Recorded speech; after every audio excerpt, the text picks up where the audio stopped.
Takže zdravím všechny a já vás vítám u nového videa na kanále Inside Magic. A ještě než začneme, tak bych vám chtěl strašně moc poděkovat, protože v době, kdy natáčím tohle video, tak má naše předchozí, respektive první video vůbec na našem kanále 173 zhlédnutí a 12 lajků, což je naprosto neskutečný.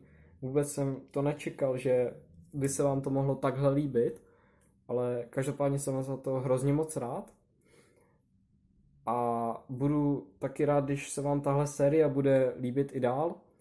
Určitě v ní plánujeme pokračovat. Já myslím, že to je asi všechno, co jsem chtěl takhle na úvod říct. A můžeme jít na to kouzlo.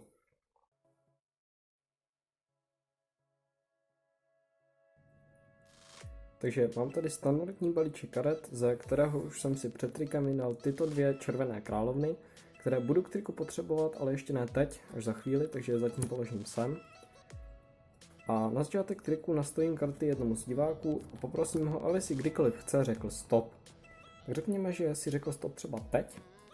Já poté sejmu karty a ukážu mu kartu, kterou si vybral. Vidíte, že ani teď při videu se na kartu nedívám, ukazuji pouze vám na kameru, tak doufám, že je vidět. Až si divák kartu zapamatuje, karty vrátím zpátky do balíčku, balíček zamíchám. Takhle třeba, můžu ho zamíchat i takhle.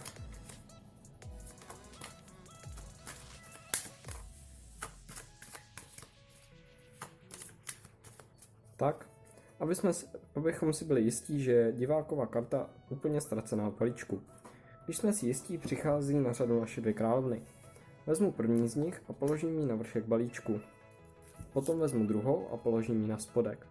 Tu nechám trošku vysunutou, abyste ji pořád viděli, že nikam nezmizí. A teď mi tyhle dvě královny přinesou divákovu kartu. Tak, pokud se podíváte, tak můžete vidět, že jedna karta je opravdu chycená mezi královnami.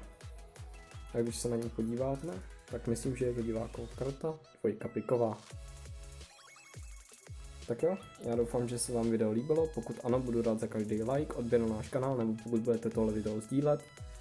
A uvidíme se u dalšího videa.